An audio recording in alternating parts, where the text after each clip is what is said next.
Gaming and BS episode 177 coming to you Wednesday, February 7th, 2018.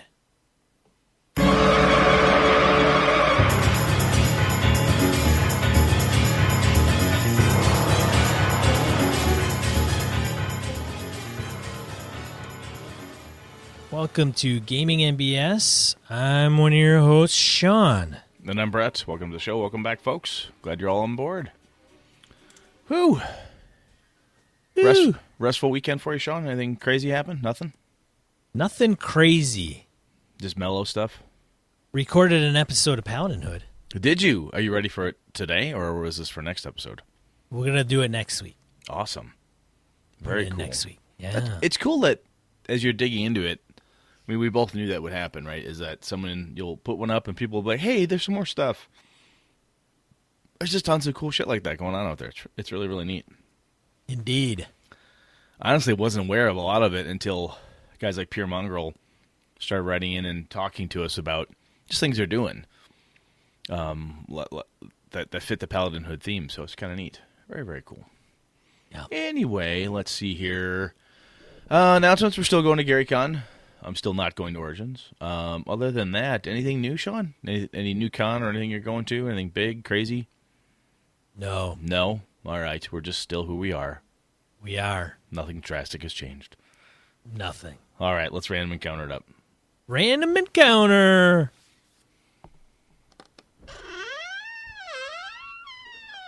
All right. Got a lot this week. Yeah, we seem to have gotten some people thinking, so it's kind of cool. I'll start off here. We got Crimfan commented about Sanity Check. Good episode, guys. Tracking alignment in 1E had sanity consequences in a deeply mechanical game mechanical way.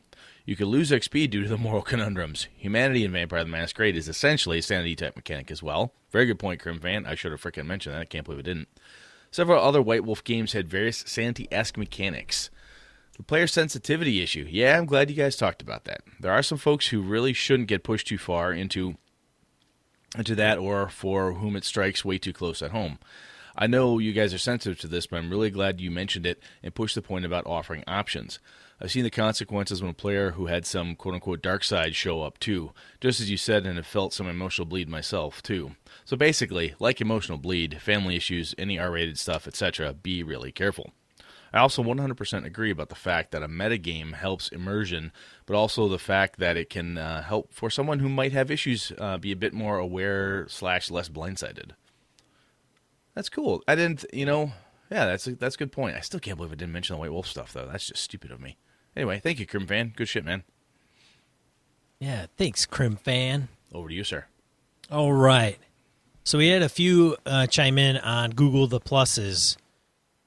And you can find those at the Google the Plus. We'll have a link in the show notes. First one starting off, Jared Rasher kicks the discussion off early in a lot of our threads.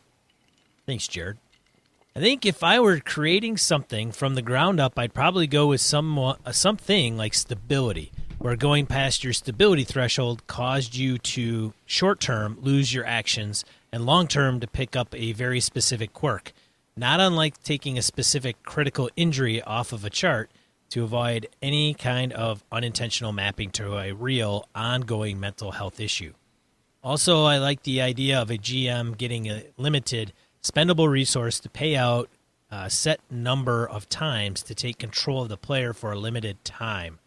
I like this approach because if it is a spendable resource, there is a limit to what the GM is going to do with that resource, so the player doesn't have an ongoing fear of losing agency with that character. No mention of Shadow of the Demon Lord? Has neither Sean nor Brett checked this out yet? I am aghast. Struck me more as a ghoul, really. Hey-o! No mention of, going back to Jared, no mention of Shadow of the Demon Lord? Has neither Sean nor Brett checked this out yet? I am aghast. Also, I look forward to seeing Brett's RPG where you can see your sanity, but not your hit points. I actually think that'd be kind of fun. You can see how crazy you are, but you have no idea. You have no idea how healthy you are. You know you're crazy, though. So that would be fun. So, Jared, there's actually, when you say the character agency. Going back to Crimfan's statement of the old World of Darkness stuff, the original Vampire the Masquerade had a deal where once you lost all your humanity, what would happen is then you basically hand your character over, and you just kind of go crazy. And the game master did whatever they wanted to with them, essentially. I have not been able to check out Shadow of the Demon Lord yet. It's on my list of things to buy or to get a PDF copy of. I just haven't taken the time to do it. I need to, because I think it's probably right up my alley. Sure. You haven't read it yet either, have you? I have not. I've gone over this, man. I need like another fantasy RPG like I need a freaking hole in the head. Yeah, that's very true. I'm sure it's a great game. I mean, I love Rob. There's nothing but good things I've heard from it, but I'll tell you what, though, I'm starting to think now what I need to do more is, we mentioned this before, is getting PDFs of things instead of hardcovers, and I think that's a really good way. Some of the PDFs can be a little on the pricey side, but it's a good way to support a creator, but not lose an arm and a leg in shelf space or all the cash out the door. But anyway, good stuff. Thank you, sir. On to Mo Tusino. Long before the internet and the term facepalm, we used to have the head desk rule in Warhammer Fantasy Roleplay. If the GM presented you with a scene or some information that made you have a dough moment, which was usually followed by putting your head down on the table or slapping your forehead or clutching your face, you gained 1 insanity point. Nowadays, I would call this the facepalm rule. I gave out more insanity points this way than through anything else. I like that. That's very cool. That's very funny. I love it. Every time the player goes, oh my god, I can't believe, done, bam, throw a chip at him or whatever. I like it. Very cool. Thank you, Mo. Your turn, Sean. Robert Nemeth? Robert N. New listener here. Thanks for the interesting podcast. Glad to know you guys are just up the road for me. I live in Stevens Point. Hey. That's a half hour from my hometown. It's crazy. Indeed. In case you are unaware, there is an insanity mechanic for 5e besides what is in the DMG. Fail Squad Games released the Lands of Lunacy setting in 2016, which includes insanity points. The Lands of Lunacy are pocket dimensions that can be accessed by lunar gates and are surrounded by the Chaos Void. The proximity to the Chaos Void strains sanity. Out of game, the Lands of Lunacy is intended to play as a side quest when some of your gaming group doesn't show up. The players that do get transported to some pocket dimension have to complete some task to get back to the material plane, and then next game, everything starts back right at the same time before the diversion to the Lands of Lunacy. Dang, just in time. Brett's over there trying to stop sneezing and coughing all over the place. No, this is cool. I forgot about Lands of Lunacy at Fail Squad Games. That is Lloyd Metcalf. Lloyd is a cool dude. We've had him as a special guest at EverCon. I know he comes to GameholeCon regularly. I missed talking to him this last one, but that's good stuff. I forgot all about Lands of Lunacy. Damn, I think I actually have something I bought from Lloyd when he was at EverCon last year. I'm going to have to go dig through my collection. Anyway, carry on. All right. Let's see, where was I? The mechanic for insanity is like hit points and works like this. Sanity points equals wisdom score plus 3 times level. Various effects subtract sanity. When you get close to 0 points, you start to suffer temporary insanity depending on a die roll on a table. The severity of insanity progresses with more losses to sanity points up to permanent insanity. Most of the table entries are RP. Example, cannibalism, desire to eat only humanoid flesh. But some involve mechanics, like attacking nearest creature. Finally, if you're interested in what my point campaign is like, here's a link to my blog of my campaign journal. We'll have a link in the show notes to Very that. Cool. Yeah. Cool. I knew that this... excuse me. I knew the sanity thing has been answered in a number of different ways. Obviously, I mean, I forgot completely about Fail Squad Games and whatnot, but Robert, I'm glad you brought that up because it's always I like stealing stuff from other games, systems, or mechanics that work, and see what I can wedge them into where I need them to fit. So that's really cool. Very cool. All right, Cal Winter commented to us on Facebook. He said, I like to write conflicting notes to players telling them what they see, hear, feel, etc., and let them react to each other's different experiences. Or sometimes I'll ignore mechanics for a character. For example, you hit the creature but it doesn't notice, or the fire doesn't hurt at all, and then explain the repercussions later. Make for interesting shenanigans and often creates paranoia among the group. And Kyle, that is one of that's a fun thing to do, is just tell the person you know the fire hits you, but you don't feel any damage. Really? Yeah, nothing. Wow, it's like you're Superman. The rest of the party's looking at you, and you're literally on fire, but you're not reacting. Your clothes are burning, your skin is melting. Your character, that is, of course. And the other characters are like, dude, what's wrong with you? Nothing. Cool. It's fine. Don't feel anything, because you're nuts. I love that idea. Thank you, Kyle. I like that. Good stuff there. Very good. Hidden Hit Points, James Carruthers emails us. Good day, Brett and Sean. Long time no write. Just lots of real life taking up all my time. But I'm always keeping up with your podcast. As always, thanks for keeping up all your good work. Regarding episode 175, Hidden Hit Points, you ask, cool concept or sheer madness? To which I reply, both. I think it's kind of a cool concept, but Brett definitely takes it to the brink of madness. Actually, he may have fallen off the precipice with this one. One of the best moments in the podcast was the bicycle analogy when Sean described what was Brett was doing as, quote, trying to get the art to do what the gears are made to do, end quote. At that point, I was totally with Sean. Brett had gone too far. He was over the edge. He'd lost it. Sorry, man. However, Sean's confession of hypocrisy... I was actually waiting for you to ignore the however, Sean's confession. I was waiting for you to ignore that entire... It's a small paragraph. It's only a couple sentences. I was waiting for you to skip it. Anyway, carry on. Yeah. However, Sean's confession of hypocrisy was also apropos. I think there's a sweet spot somewhere in the middle, at least for me.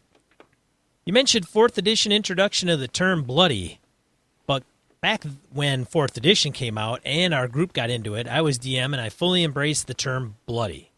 Took it a step further, too, as per the suggestion of the bloody rule.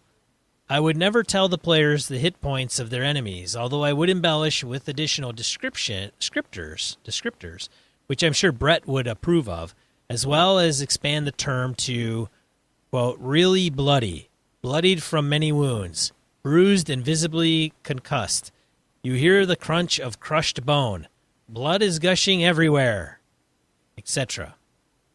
To help the players know when they were significantly past the initial bloodying of the monster. Furthermore, I wouldn't let the players meta-communicate their hit points to each other. I was very strict about this. Roleplay your injuries so your healer takes notice. I would insist. Then it would be up to the healer to make the judgment call as to who to spend healing resources on and when. It also had the effect of highlighting who the crybabies in the party were and who was more stoic. Sometimes the PC crying the loudest wasn't necessarily the lowest on HP. The little rule, coupled with insisting on descriptive hits, and spellcasting really helped keep the game dramatic and immersive without the need for a lot of under-the-hood tinkering, as Brett is wont to do. Yeah. I would further admonish Brett to take a hard look at the existing rules and make the most of them before deciding to overhaul stuff and start jamming Sean's gear with his artsy interventions. That may be my favorite sentence of the entire evening. For example, Brett mentioned things like ripping the shield off the PC. Go for it. See PHB page 74, disarming attack, and don't step on the toes of the fighter. I hate it when someone wants to make a new rule for all players to jump on when it happens to be specific shtick of a particular class. There are numerous fighter maneuvers that when well role-played, can have many of the effects Brett seemed to be looking for. As for the rest of the party, they all have their own specialties that can really bring the drama when well role-played. Reckless attack, sneak attack, flurry of blows, etc., etc. You need only insist they describe it. Plus, there are all of the other actions in combat, like shoving, grappling, dodging, disengaging, as well as using damage types of weapons and spells to help inform your descriptions. I don't simply let players say, I cast Ray of Frost at him. To that I reply, really? What's that look like? Describe yourself. Describe your target. What happens when you do that? RP it, man. And don't forget to award inspiration when the RP is good. Plus, there are a number of other really awesome drama-enhancing play factors you can glean from the DMG, such as on pages 72 to 73, overrun, shove aside, tumble, hitting cover, cleaving through creatures, lingering injuries, system shock for massive damage. Quick aside, the lingering injuries can seem severe, but be brave. Delim your PCs, I say. One of the most memorable characters from AD&D in my childhood was created when the DM attacked my paladin with a stone golem that was wielding a sword of sharpness. He rolled the dice fairly and pulled no punches. He cut off my paladin's shield arm. I had to play old One Arm, the paladin, for several more levels before the DM allowed me to finally find a ring of regeneration. That grievous lingering injury made my character very special to me, and I remember him still, decades later.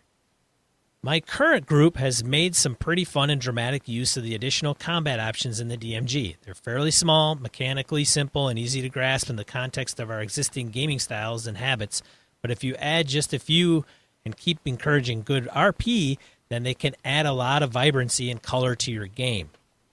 We already have lots to play with right at our fingertips, but sometimes we get lazy or forget to properly play up the stuff that's already built into the game. Good RP takes reminders and encouragement, not heavy-handed rules modifications, in my humble opinion. Thanks, guys. All the best. James Carruthers, Sunshine Coast, British Columbia. I think James may have smacked me down in the most politest Canadian way possible.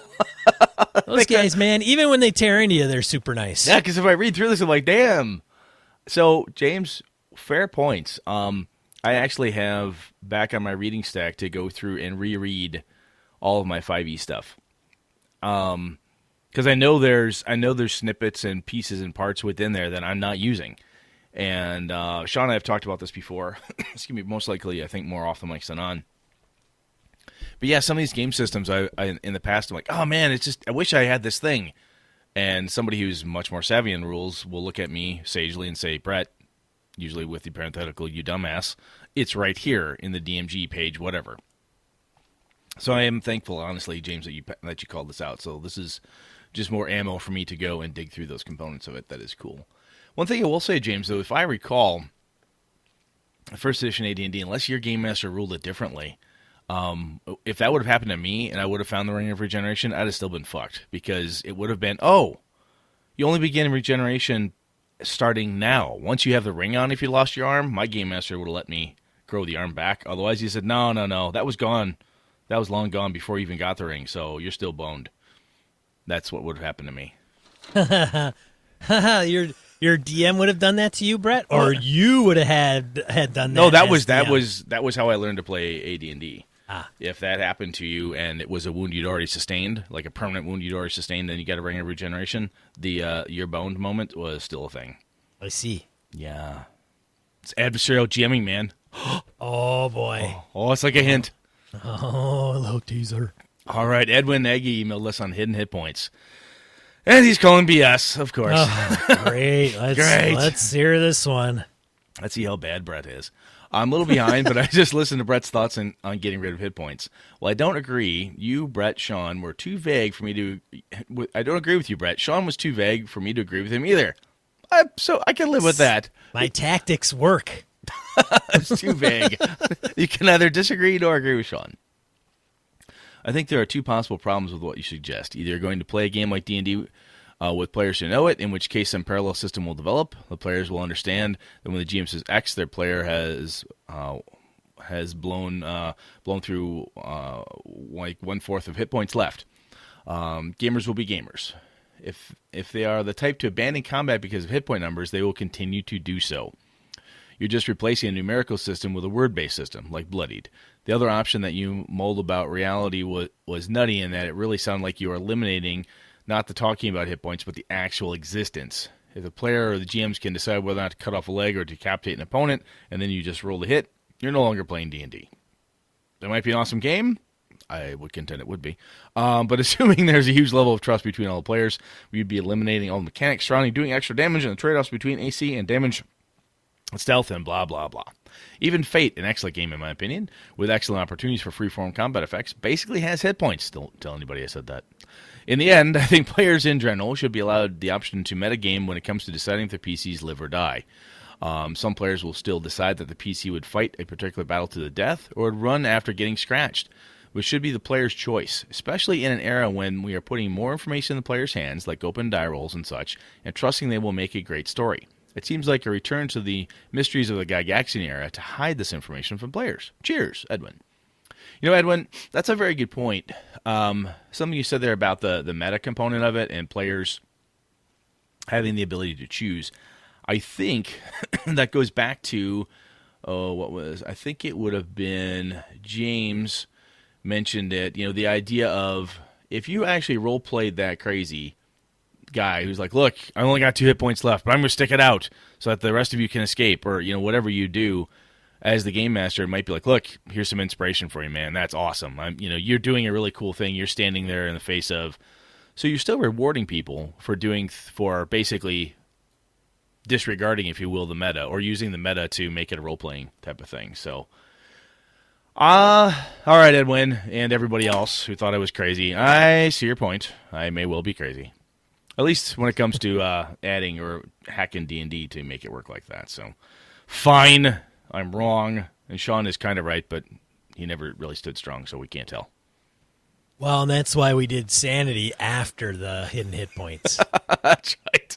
That's why we did it after. See, there's a theme to this whole frickin' fiasco, ladies and gentlemen. Yeah. All right, next. Angela Murray. This is Gnome Stew herself. Queen of the table selfies. Hey, guys. I'm finally getting caught up after a major podcast deficit from the holidays. One more episode from you, and I'm caught up. I had to write in about hidden hit points because I agreed with Sean. What the? Holy shit! I'm never bringing up. I'm never talking about that episode again. It's the year, man. It's my year. It's the year of the Sean. Kind of like the year of the rat, sort of. I think legitimately it's the year of the dog, if I'm not mistaken. It could be. I don't know. You keep reading. I'm going to look that up. Yeah, she continues. I know. I'm as shocked as you are. Ha ha ha. While I get what Brett was getting at and what John Wick was trying to say in his original article, it strikes me as a little pretentious. There might be some games out there where it could work, Dungeon World, Genesis, etc., and I think Wick designed a lack of hit points into 7th Sea, but it would annoy me to tack it onto something like D&D, which is often as much about tactics as it is about role-playing. Why take away one more tool the player has on hand to judge what their character is capable of? As a game master, I'd also be reluctant to apply penalties, like taking away their AC. I could see times when it might fit the narrative based on what the player says the character is doing, but I wouldn't want to apply that to the character based solely on my roles as GM. Of course, I don't really care about realism in my games. I want cinematic, epic action. I don't necessarily go for an over-the-top tone, but I don't want them to avoid doing the dramatic, cool, cinematic things because they're too afraid any action is going to get them killed. I also don't want to add that record-keeping to my job as the GM. I think, though, you can get what you want out of hidden hit points by bringing more cinematic descriptions into your narration as a GM and by encouraging the players to do the same. Describe the desperate situation the characters are in or how brutal their opponent is, but hiding hit points just seems unnecessary and kind of counter to what D&D is. With the right GM, which I know Brett would be, I'd probably be willing to give it a try, but I would definitely go into it very skeptical. Thanks again for being awesome as always, Ange. Well, thank you. It was very nice of you. I think if nothing else, I think that's been a piece in my head that's been rattling around for a number of years, ever since I read the article ages back. I thought, you know what, it's worth bringing up. And I think what I'm getting from here is Yeah, it was like a neat concept, but sit down and shut up. Or it needs to be its own system, right?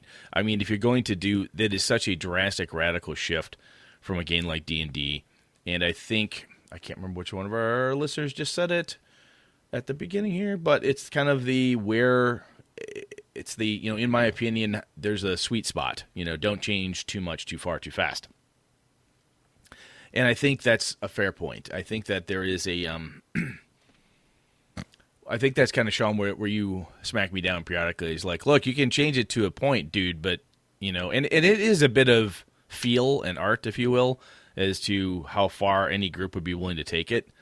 But hearing what I've heard here, there are enough people who are like, dude, that's so far from D&D, you're not going to have any luck with that. All right, point well taken, folks. If I'm going to do that, it's got to be something else. Which is legit. It totally makes sense. Doesn't mean the idea is dead. It just means it has to find a new home. So fine. Brett's radical. Fine, you all win. I don't want to talk to you anymore about this. Let's do something else. Brett, you gotta bring up shit like this so you can spur this conversation. If it was like, hey, hit points are really great. Everybody gets hit. You subtract them. It's a really awesome system. Nobody would write into that shit. Yeah, it's very true. Very true. You gotta be on the edge, man. Brett's gonna take the role of the crazy radical gamer dude this year. I'm gonna be the. It is You're the Dog, for what I could tell too. By the way. Yeah. See, man. All right. Shall we move on? Thank you, everyone, for writing in. Yeah. Thanks, everybody.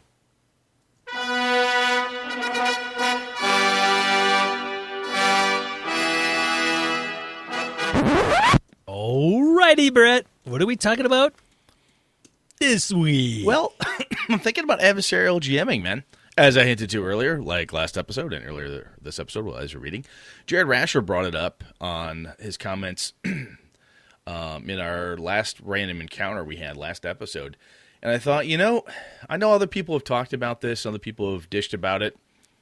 And I think this is one of those cases where a definition is really in order. Because when you hear it, for example, for whatever reason, every time I've heard the term alpha gamer, what that meant to me and to my gaming friends was that's the man or woman in your group who knows more about gaming, spends a lot of time listening to podcasts, reading all the latest news articles, buys the latest book, knows a whole bunch of stuff, and is pimping the coolest, newest thing to the rest of the group.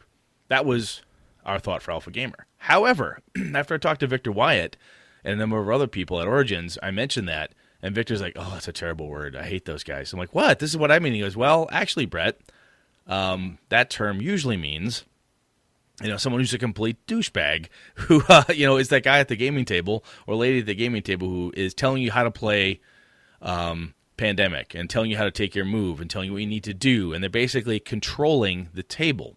I'm like, holy shit, that's not what I meant at all. I better find myself a new term.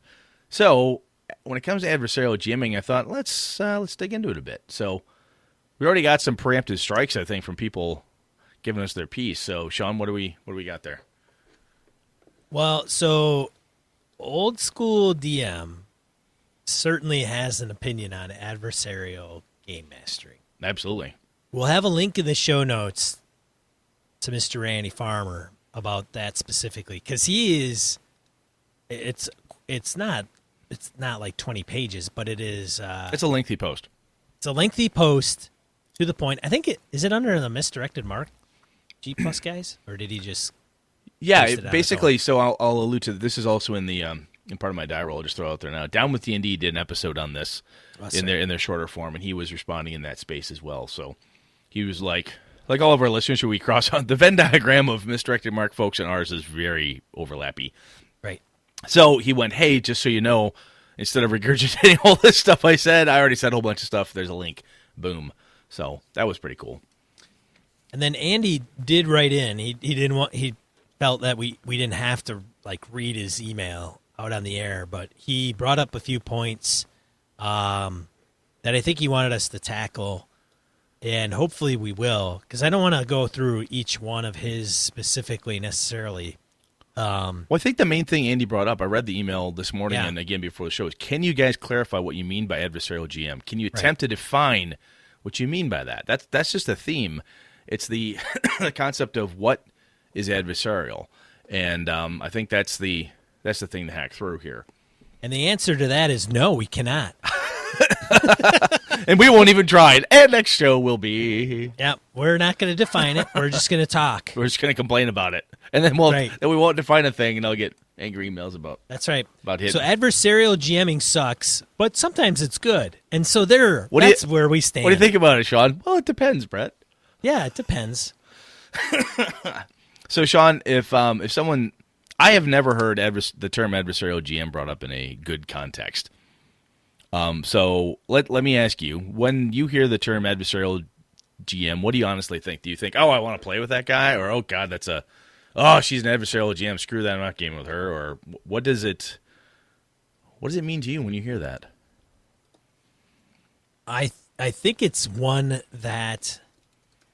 I think it's when a game master is doing things that it borderlines on the railroad, but it's not. Is your gut reaction that's good or bad? Adversarial Well, GMing. It's negative. It's negative? Okay, keep going. Adversarial, being adversarial, I think, in general, has a negative connotation to it. Very true. So therefore, it is not positive. Because it's negative. Because it's negative. It's not positive. Wow, we're smashing atoms over here, dude, all day long. Whoa, where's that chisel? Okay. Yep. Yeah, gonna go over to SpaceX, man, any day now and start, doing physics and theory. Would you play with an adversarial GM? Well, I guess it. Hey, yeah, I got him. It may. It may depend.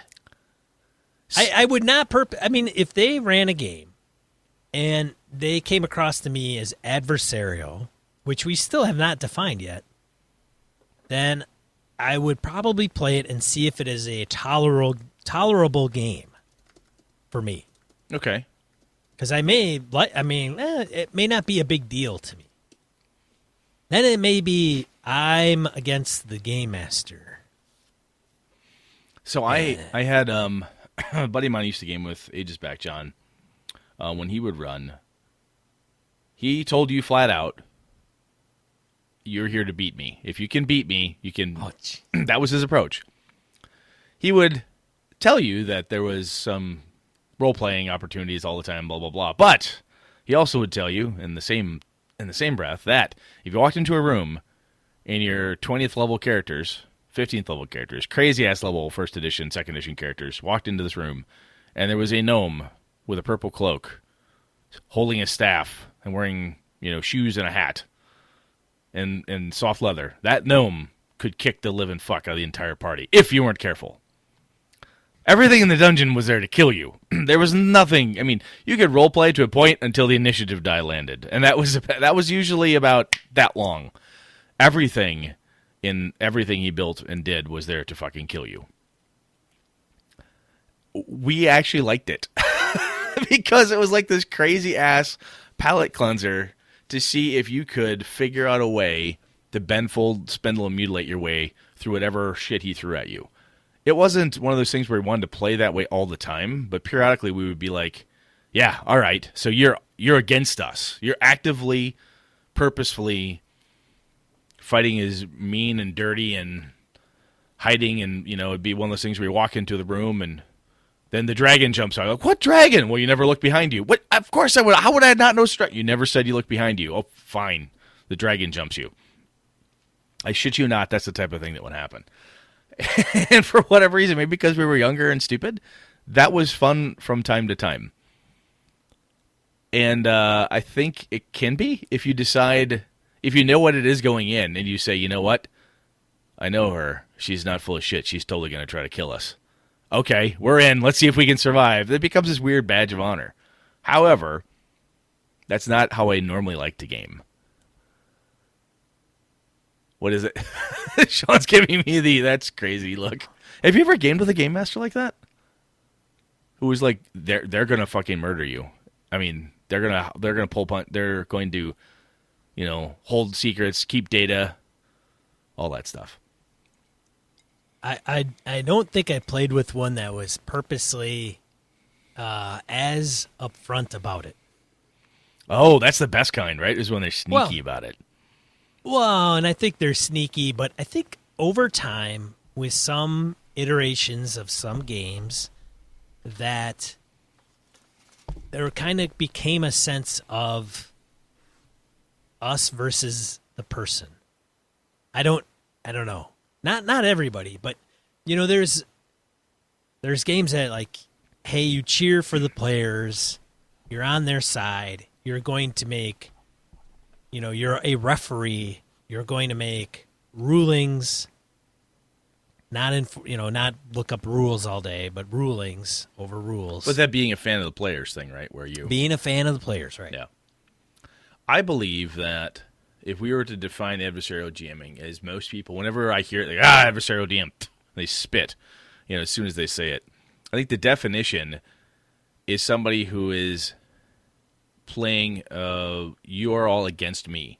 You're trying to win Dungeons and Dragons. You're trying to win whatever the game is. It is I'm going to do all the things I just described that my buddy used to do. Hide data, keep secrets, not inform you of stuff unless you ask it just the right way. Everything in the dungeon's trying to kill you or lie to you or whatever. It's just you do not feel that you can trust anything the game master is doing. If he's rolling dice behind the screen, it's a trap. If he's rolling dice in the open, he's got secret dice somewhere else. He's adding crazy modifiers. He's going to kill us. There's nothing we can do about it. You feel like you're in the Tomb of Horrors all the time. Is that how you define it?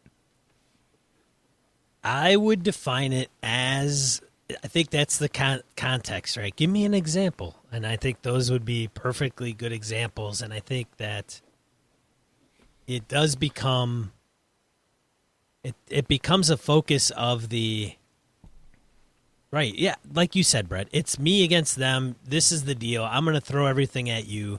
You have to overcome them. And but the problem is I think there's like a level of distrust in that. And it's not, I don't know, man. This is kind of weird because I started reading Randy's shit, and I'm like, God damn it, he's polluted my brain now. Well, even if you look at, you read Andy's and what Andy Hall, what he emailed to us, and what Randy had put out there, the old school DM. So there's a thing where if you're running a module as written, like in the OSR style, and even older, when I say OSR, I would actually hazard before OSR was a thing, back when you picked up the Isle of the Ape or whatever, Mordenkainen's Fantastic Adventure or whatever you're running from TSR back in the day. You're running it as written. The module is you read White Plume Mountain, and one of my favorite things in there is there's instant super tetanus. That's a fucking thing, and you die. There, save or die. When that's a thing, there is a monster in the Fiend Folio, I believe, called the Gold Bug. It looks like a gold coin. It sleeps in gold coins, and you pick them up, and then there's a chance that when you pick it up, you grab it, and as soon as you grab it, it wakes up and stings you, and then it is save or die. You immediately fucking die from this stupid little bug. This is shit that happens. Throat leeches.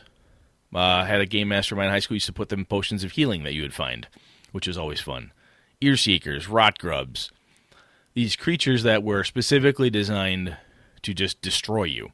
And the adventure was built in such a way that you felt when you were done with it, at least when I was a kid, that you actually survived. You felt you beat the thing. If you get out of the Tomb of Horrors alive with the same character you went in on, you won. You felt like you had a win under your belt. And I think some people took that too far, but I think the feeling is that OSR games are not meant to be run, at least in my opinion, in an adversarial mode. You're not trying to be the dickhead who's going out to kill you. You're not there to lie to the players and push them hard, and just, them against me. You tend to have a disregard for hit point problems. Look, you're metagaming, right? You see the hit points in your character sheet. You're fighting an ogre. You stood your ground. Your first level characters. You know it's an ogre. 3 out of 4 of you just died by the ogre. Sorry, TPK, you're all dead. Next round. Oh, I didn't know it would kill us. You should have run away. Well, how come you didn't warn me that the ogres are so tough? Sorry, that's how you learn. Moving on. That mentality, right, of Brett, unbalanced encounters makes people... You're that guy, Brett. Sometimes. You are, though. You don't believe in, like, balanced encounters? No, I don't believe in balanced encounters, but I also don't believe in making the players find out that it's not safe for them by getting murdered, right? So an unbalanced encounter, the 4 characters at first level encounter ogre. The ogre is incredibly tough. Players get it. Players get initiative. They hit it. They hit it hard. It doesn't even care. You describe it. They're like, holy shit. Hits the first character if they choose to stick around. Or he kills an NPC outright in front of them, like, okay, this is too strong. There's examples of the power. Somebody's smart in the group, whatever. There's options for them to figure it out. And I usually push them in some way through narrative to say, look, this thing will probably murder the fuck out of all y'all if you don't figure out what you're going to do. You choose to stand and fight, that's your problem. But, I give them a fair warning that's going to happen.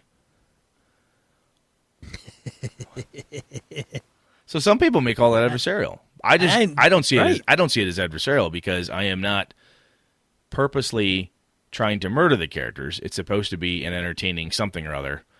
What the reason it's happening, I come up with a ton of different reasons. Like the ogre has information, you could talk to it, you could do all sorts of different things to get past it, blah blah blah. You don't have to fight everything you find. That's a good point, Brett. So I think I don't.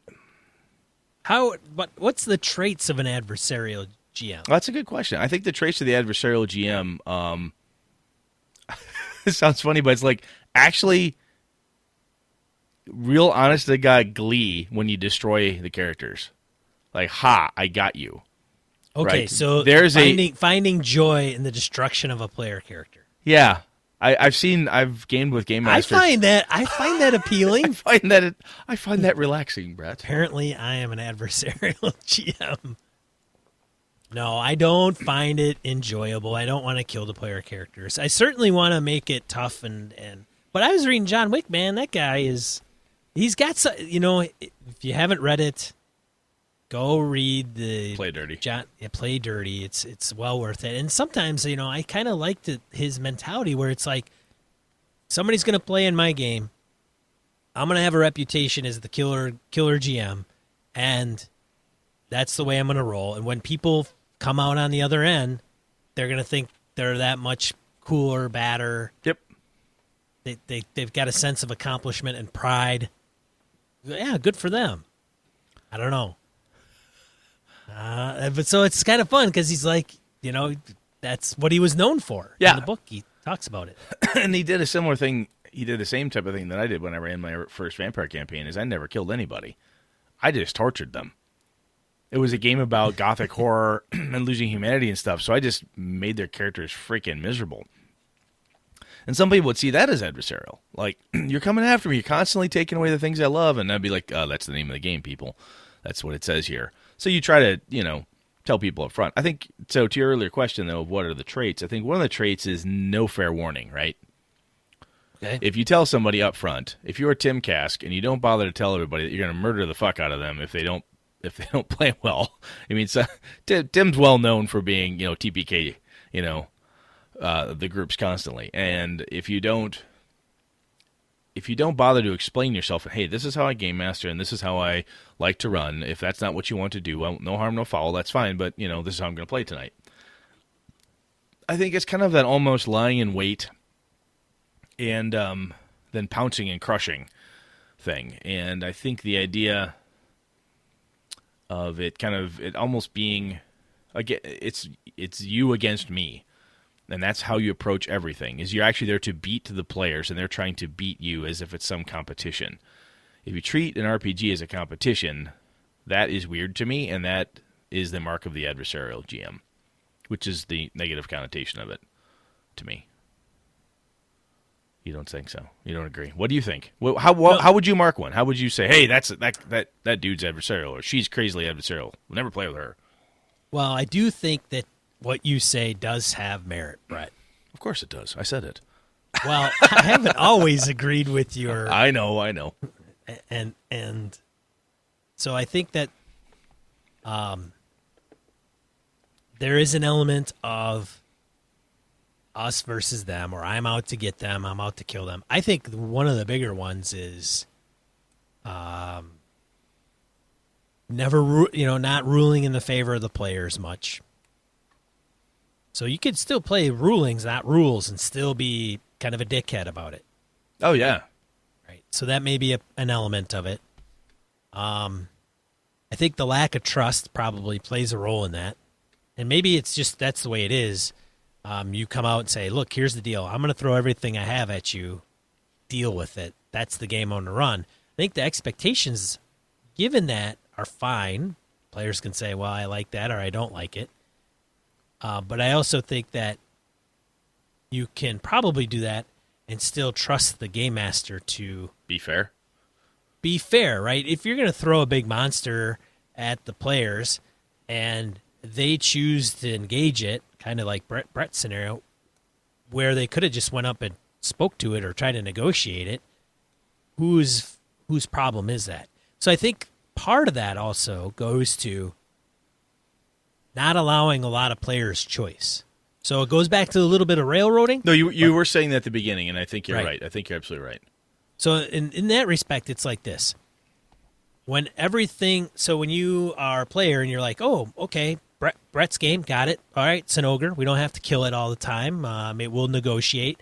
And every time you try to negotiate or try to do something other than get your noggin smashed, but you always get your noggin smashed, that would probably be an issue and an indicator of an adversarial GM. And so the other time, too, is that the railroad is, I think, God, I'm stuttering here. But, so you're supposed to go, using your traditional fantasy game, you're supposed to go fight the big monster at the end. You go, everything seems to be going fine, you meet the big monster, it fucking destroys the party.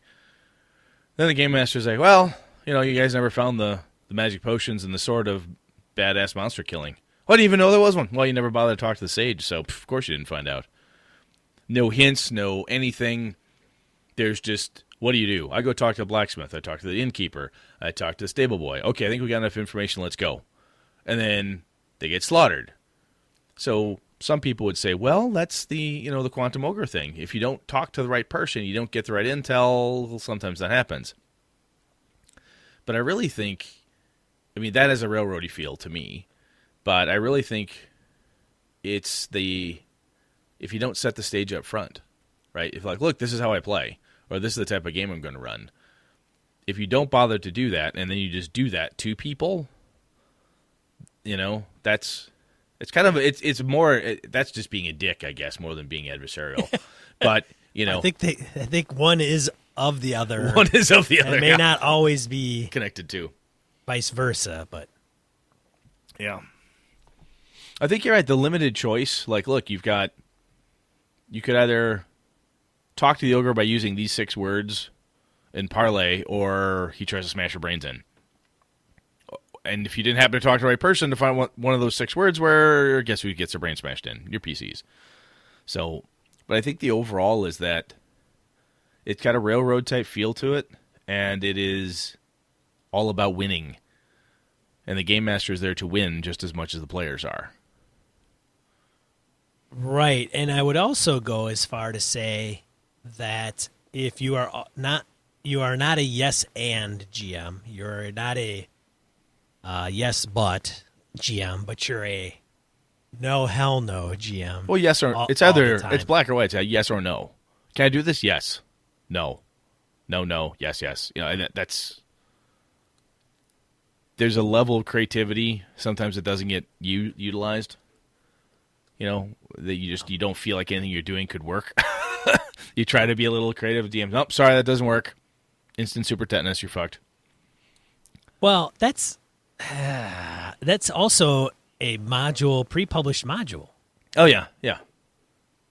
And one would say, well, that's written. I'm conveying the module. Again, you could, if you read it as written and you choose, it's been a while since I've read it. And maybe even I ran it adversarial like. I don't even remember it right now. It was a lot of fun when I did it. But I think some of those old modules were kind of written with that approach. That's true. Especially when you have tournament modules, which I still think is odd to me. Having D&D tournaments just is weird to me. I don't understand the idea of winning at D&D. It feels weird. But I mean, when you read them, you're like, wow, this is really written like if the players don't know what they're doing, they're fucked. Okay, well, I guess good luck getting through the giants. The hill studying, the studying of the hill giant chieftain. Good luck with that, and then crush. Oh well, they're fucked. And I think a lot of the people who had more fun playing D&D over the years were the ones who were playing with game masters who allowed them to be creative and find different ways and didn't railroad them. And some people will say, well, you were taking it easy on the players, right? You were giving them too many outs. You were balancing things just right. And if they got into too much trouble, you always had a safety net for them or whatever. And I don't know. I guess I don't like kind of the capricious I'm here to beat you. And that's the other piece that comes into the adversarial game master component. It's like, well, why is that? Well, I'm the game master. What I say goes.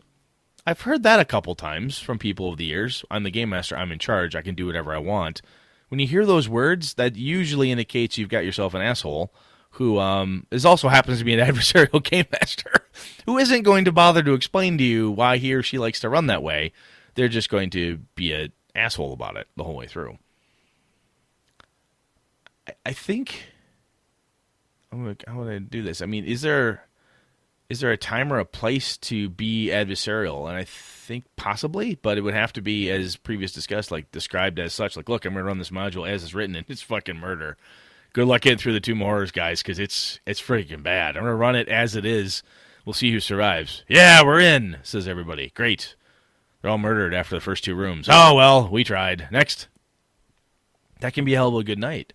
But if you don't bother to explain that stuff and you just kind of lie in wait like some sort of, Venus flytrap to eat the characters, that's not much fun. I don't know, man. I don't know. I have never played with an adversarial GM who acted like that. When I was surprised with it is when I always got mad or frustrated as a player.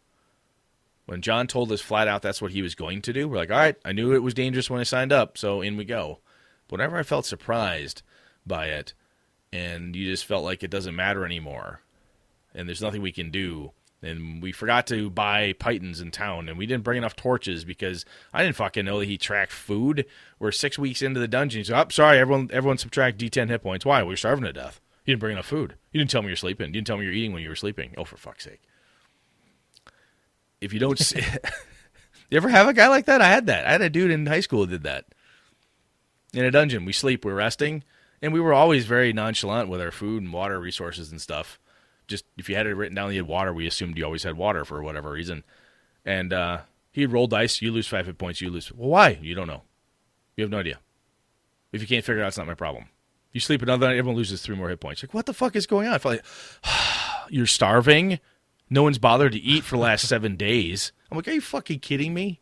Yeah. Well, yeah, that's really dumb because as a GM, sometimes you have to tell the player character how they feel in that respect. Like, I'm not going to starve to death without knowing I'm freaking hungry. You'd like to think so. And I think And I think that's because the game master is the eyes, ears, all senses for the players. Right. I'm telling you what your character, which is where we talked about sanity. Like, hey, messing with people going, no, the fire feels fine. Everything's cool. You don't see any damage. Everyone else sees your fingers melting. Oh my God, sanity. We understand why it's there. But if I don't bother to explain that to you, those are just some of my experiences with adversarial GMing. It's always been a very much him, and they were always male game masters at the time, but him against us. That's how it felt. Have you had that? Have you had any of those, Sean? Do you have any stories, Sean? I'm bogarting the story. Well, I have, but it's usually tongue in cheek. It's kind of a little funny, a little humorous, where My buddy Dustin would always kind of snicker and, oh, you got my guy. Oh, but he was never pissed that we would smash his big bad or what the case was. And he genuinely felt bad when, he liked putting the big smack down. Yep. But, killing a character, he didn't want that to happen necessarily. And then when it did, he'd try to justify it himself, actually. He'd be like, look, it wasn't me. You guys could have ran. You guys could have healed. I don't know what you guys were doing. There was this. You didn't even see it. And it wasn't where it was, well, there was a lever. You never saw the lever. It would be you saw the lever, blah, blah, blah. But you chose to do nothing with it. Yeah, he chose to do nothing with it. So, I got to give Dustin a lot of credit. He DM'd us for a long time. And, doing that, I think over time, you kind of get a little bit. Some game masters, they do like to have a little bit of an edge sometimes. They like to have a win on their own side every once in a while. Well, I'll tell you, one of the things I found that's fun is kind of the tongue-in-cheek snickering is when I run games for kids, one of the things I really like to do is when they kill my bad guy, I go, oh, you got him. I go, ha, I got you. And the kid's like, oh, no, he hit me. And it's in fun. And when they kill my bad guys, I'm like, oh, I act, It's all acting. I don't fucking care. They kill them, they're fine. They're winning. They're having fun. I even do it with my home gaming group. And they'll come after my bad guy. And if you're basically playing the role of the character, you're playing the role of the person who wants the bad guys to win. I personally don't care, or I don't necessarily want them to win. But adding that little bit of a kind of tongue-in-cheek, everybody knows, nod, wink, elbow, that it's not really true that Brett wants the bugbears to slaughter the party. But he's acting like, oh, you killed another one. God damn, how many bugbears can you kill in one night? Jesus Christ. Saying those things, it amps up. The group is like, oh, yeah, we're kicking ass. Look at that. He's getting upset. Oh, that's good. We got Brett on. We got him on the ropes. It's fun, and everyone knows that it doesn't. That's not the point. Not the point. Excuse me. That's not really an adversarial environment. It's mockingly adversarial or tongue-in-cheek adversarial. It's not real. The goal isn't to go out and, just destroy the party because I can, or I think I've got some weird bloodthirst that I have to have. So you've never really had anybody like I have over the years, where even high school stuff, where they just actively try to murder you? I'm really trying to think of a particular instance where it was them trying to really being adversarial, I guess, in the definition of this episode, even though I don't know. So let's take a game you and I played with Frank Menzner and Alex ages back. Oh boy, it was railroady, and that it was, and it could be seen as adversarial. Yeah, I suppose it could have, but he wasn't throwing us anything that would have. It didn't kill us. We weren't facing anything that imminent danger, I guess. The thing about it, and just from a historical perspective, this is unfortunately pre-Frank doing what Frank did, and whatever. We're not going to get into that right now. But the point is that particular adventure. So what I'm getting at is from an adversarial piece. It's and when I talked about lying, this is why it brought it up to me. It isn't necessarily lying, but it's like, if you don't ask me the right questions, I will not give you any hints or clues. Right? So we went from one room to another. You can never go backwards. You can only go forwards. This random assortment of how we moved. And there were no clues. There were no clues about what was really going on or how we could figure out what was going on. Now, at the end, when he tells us the secret, we're like, oh, God, it's glaringly obvious. But at the time, it was, I was getting frustrated myself because I'm like, what the fuck is, what? Are you kidding me?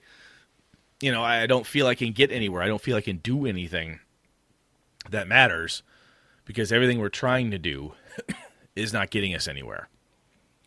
I think that's another level, in my opinion, of adversarial. Some game masters, they may not have, and let's just throw Frank out of it for a second. I have played with other people who enjoy trying to run mysteries or investigative games, and they enjoy being so goddamn obfuscated in their plots, plans, and hints and such. When the players are sitting there and we're banging our heads on the wall. We do not know what to do. We have no idea. We have up to our eyeballs in clues. We've rolled every skill check we can. We've asked every question we can think of. We have nothing. Fuck it, let's just pack it up and go home. I don't know what to do. None of us, there's 6 of us at the table. We have no idea what to do. And the game master is just sitting back going, well, I don't know. Maybe you guys need to go look at something else. Maybe you need to do something. I don't know. And there's no GM fiat of any kind or even a reminder that, hey, you're missing something.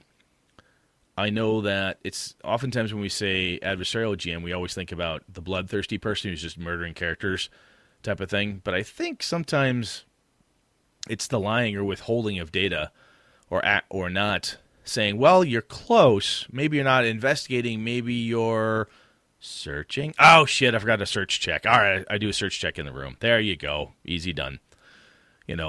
Without... And some people would call that, just wussing out. No, you shouldn't do that. The players are fucked. They're fucked. That's just how it goes. But that's a type of adversarial GMing, in my opinion. I think it's one of those situations where you know it when you see it. Yeah, that's very true. You might not be able to put your finger on it. You might think the person's a complete asshole, which is probably... Which could be a totally different problem. Which could be, yes, it could be another problem. They could be an asshole for a different reason. And I think it's one of those situations where, yeah, you think I think I know it when I see it or experience it. And I do think that there is somebody's going to say, well, I run, Brett, like you said your friend John did. I tell everybody up front, blah, blah, blah, and then, hey, you got to beat me, and you're here to try to beat your way through the adventure. I think that's fine. That's a legitimate way to play, and that's totally fine. However, if you don't bother to tell anybody that, right? If your players sit down, you don't bother to explain to them in any kind of session zero or preamble or anything that says, hey, guess what? I'm going to, murder the fuck out of you. It's, either win or you die type of thing. You're here to beat me or I'm here to beat you. Unless that is very cut and dried, that is where the animosity and the bad feelings and all that stuff comes in. It's when it's like a weird secret agenda. And then when people complain about it, then the adversarial game master at the end of it or some way through usually gets really pissed off. Cross the arms. Well, that's just how I run. I mean, I'm just totally by the rules. I don't understand what your problem is. Jeez, just freaking figure it out, blah, blah, blah. You can run into those things. And instead of being a decent person and saying, oh, I'm sorry. Well, I should have told you this is how I run the game. All right, you want to start over? You want to do something different? There's ways to be a decent person and come back out of it. And I think the asshole component goes a long way with, when you're called out for acting in an adversarial manner that perhaps the group is not ready or wanting to do, and you don't want to do anything to help with that. That's when the adversarial GM becomes the asshole game master. That becomes a bigger problem. What? Oh, I'm with you. Okay. I'm with you. So when you run, Sean, do you see yourself? Are you an adversarial game master, Sean? Are you really? I mean, you're a railroady motherfucker, but are you a adversarial guy? I hope not. I don't think so. Brett, you've played in one of my games. I've seen like that. No, you don't. No, you don't at all.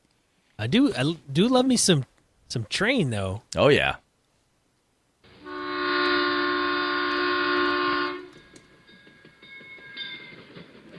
Well, I think so.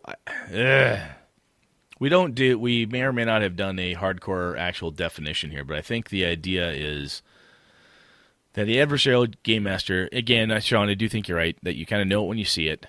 Some of it has it depends perspective insofar as like if you like it or don't.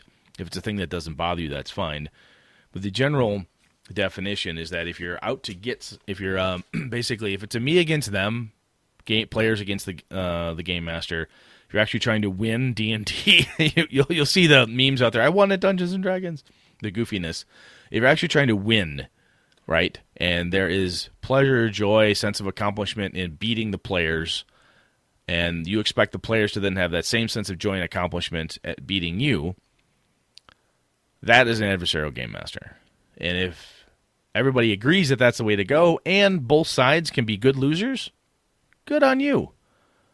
I've often found, though, in most cases, that one or both sides are not good losers in those situations, and it does not go over very well. So, anyway, you got anything else on that one, Sean? No, I don't think so, Brett. Cool. I'll be interested to see what other people say, and I'm positive we probably didn't totally answer Andy's questions or or even Jared Rasher's questions. Maybe we did. If we missed something, which I'm positive we probably did, at least a piece here and there, let us know. We can always revisit and come back with a finer point if we need to. And if you've got your own definition or your own perspective after you listen to this and then read a couple of bits and pieces out there, well, let us know what you think. Shall we move on? Yeah, let's get the die roll.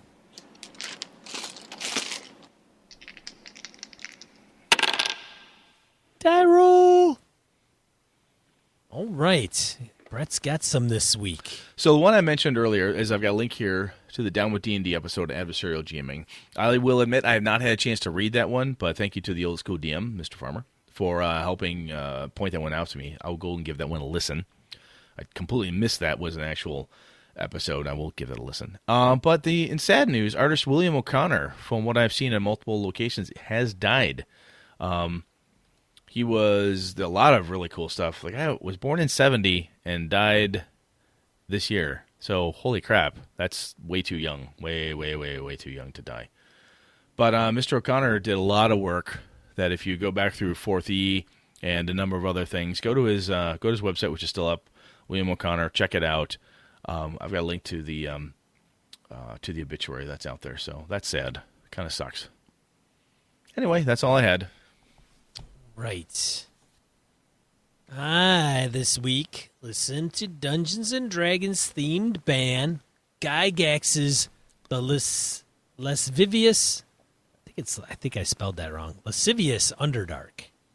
On the Nerdist website, Benjamin Bailey posted it. Have you checked out Gygax's The Lascivious Underdark, Brett? I have not. I saw that, and I'm like, I'm a little afraid. I was kind of, what do you think, Sean? Is it like tongue-in-cheek goofy or what? No, I think it's they do gaming-themed songs, if I'm not mistaken, so. Could be like the Great Luke Ski. I don't know. Dr. Demento, probably with a little rocker bend to it. Okay. I don't know, man. Anyways, and my number 2 for this week, Wall Street Journal put out an article on the February of the 1st of 2018. Forget Monopoly. These board games put you on the front lines of history. Where Settlers Catan paved the way out of Candyland, now a new strain of challenging games let you replay historic events like D-Day to the Cuban Missile Crisis. It's as if they forgot every fucking war game that's ever been made before this. Sorry. There's a shit ton of war games. Oh my god. Like I said, man, when we go mainstream, you gotta give these guys a little bit of latitude. Yeah, it takes them a while to catch up on 40, 50 years of history. Yeah, they're not going to remember. They weren't there. Right. They weren't there, man. That's right. Listeners, I'll read the first one. My buddy George. Sometimes I call him Jorge at work. This is a guy I work with. He gave us one. A cool homebrew Stronghold rule set. I think it's specifically around D&D 5e.